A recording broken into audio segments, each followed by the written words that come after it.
I could start off with the more subtle ones. One of the first ones you'll notice is a lot of countries, especially in Asia, are very cash based. So, for example, I went to Taiwan. In Taiwan, most stores don't accept credit cards unless you go to a big department store in a high end shopping mall.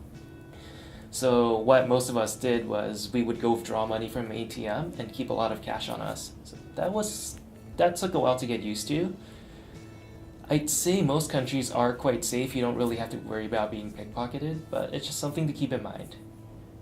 As for cultural differences, a lot of countries in Asia will have squat potties. I don't know if you know what this is. It's basically the toilet seat lowered all the way to the ground. It's a hole in the ground. You would do your business, and water would flow by to flush it. It's quite similar, except you don't get to sit down.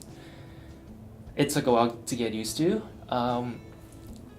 Please remember to bring your own toilet paper. Some public washrooms don't have them. You'll find yourself in quite a pickle if you forget. So the first thing I noticed in Singapore is that people care a lot more about personal space. So often in Vancouver, when we see our friends, we'll greet each other with a little hug. But in Singapore, mostly people do a little wave. So they would prefer to have a little personal distance. And also on top of that, instructors in Singapore, they prefer people to call them by their last name instead of like their first name. For example, in here, you can call Prof. Peter or whatnot, but in Singapore, you have to address them as Professor whatever the person's last name is.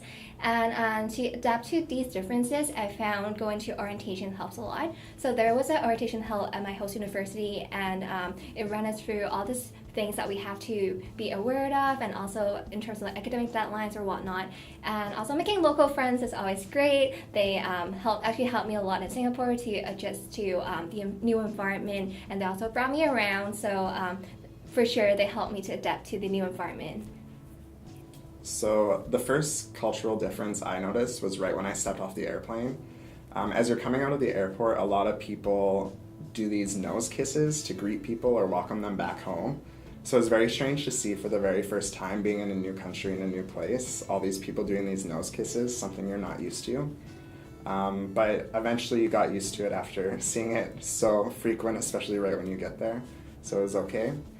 And also with it being a Middle Eastern country, they do practice the Islamic faith, which means that their weekly schedule runs very different from ours. So their weekly schedule runs from Sunday to Thursday as opposed to Monday to Friday. So on Sundays at 8 a.m. as I was going to class, I would be looking at my Snapchat and all my friends would be starting to post their Saturday night as they were going out. So it's very different to see all my friends going out as I was on my way to class at 8 a.m. So, yeah. The transportation systems in Australia in general are quite advanced compared to Vancouver and SFU. They rely primarily on trains and trams. The way that you would get around is if you were in Sydney, Australia, you can go to any grocery store or convenience store and ask for an Opal card. The card itself is free and you can load money onto that whenever you want through the app, at the grocery stores, or even at the station itself.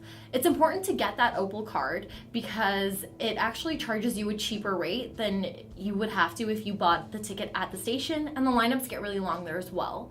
If you do go traveling around though, however, for example, in Melbourne, you have to get a MyKey card. The card itself does cost about $7, but a very similar concept, loading it at the grocery stores or loading it on an app, and again, it's cheaper and more effective that way.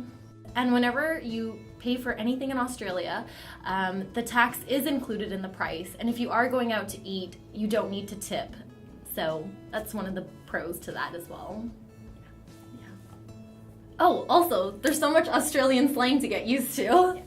There's Arvo. Arvo, which means the afternoon. There's Avo, which is avocado. So often you'll hear Avo on toast. There's Bogan. There's Nurries, which is no worries. Bogan is like a redneck, an Australian redneck.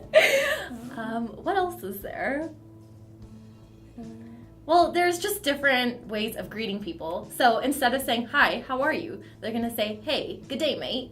Or, how you going? And it kind of throws you off at first, but you definitely get used to it. You get used to it quickly.